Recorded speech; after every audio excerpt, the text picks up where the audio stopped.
Kita ke Gorontalo, Saudara. Badan Kehormatan DPRD Gorontalo mulai lakukan penyelidikan kasus dugaan penipuan haji milik salah satu anggota DPRD Gorontalo. Badan Kehormatan menerima aduan dari masyarakat.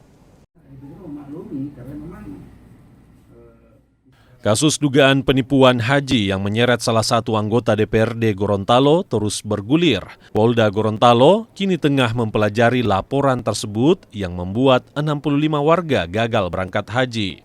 Sudah kita teruskan ke jajaran Ditkrimum, kemudian ya kita menunggu, sedang dipelajari untuk laporannya.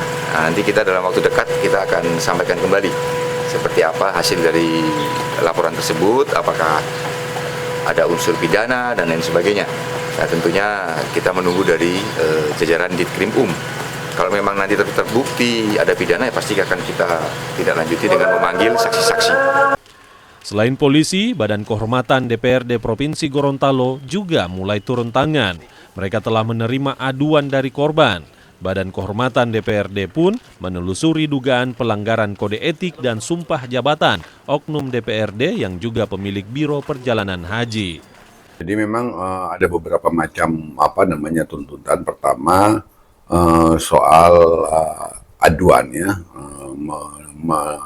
mendalilkan bahwa anggota DPR inisial M-nya ini melanggar sumpah janji dan kode etik karena melakukan perbuatan yang melanggar perundang-undangan. Selanjutnya mereka juga minta KBBK untuk memediasi soal kerugian dari bersangkutan. Tapi kami tentu BK tidak memiliki kompetensi atau kewenangan untuk melakukan mediasi tadi. Kami hanya punya kewenangan untuk menindaklanjuti aduan sepanjang aduannya tadi adalah dugaan pelanggaran terhadap kode etik dan sumpah janji. Para korban berharap pemilik Biro Perjalanan Haji bertanggung jawab atas kasus ini. Pasalnya mereka alami kerugian hingga ratusan juta dan juga tekanan psikologis. Kasus dugaan penipuan haji ini terbongkar setelah puluhan calon haji dari berbagai daerah gagal berangkat. Mereka tak bisa berhaji lantaran hanya mendapatkan visa ketenagakerjaan bukan visa haji. Tim Liputan Kompas TV Gorontalo.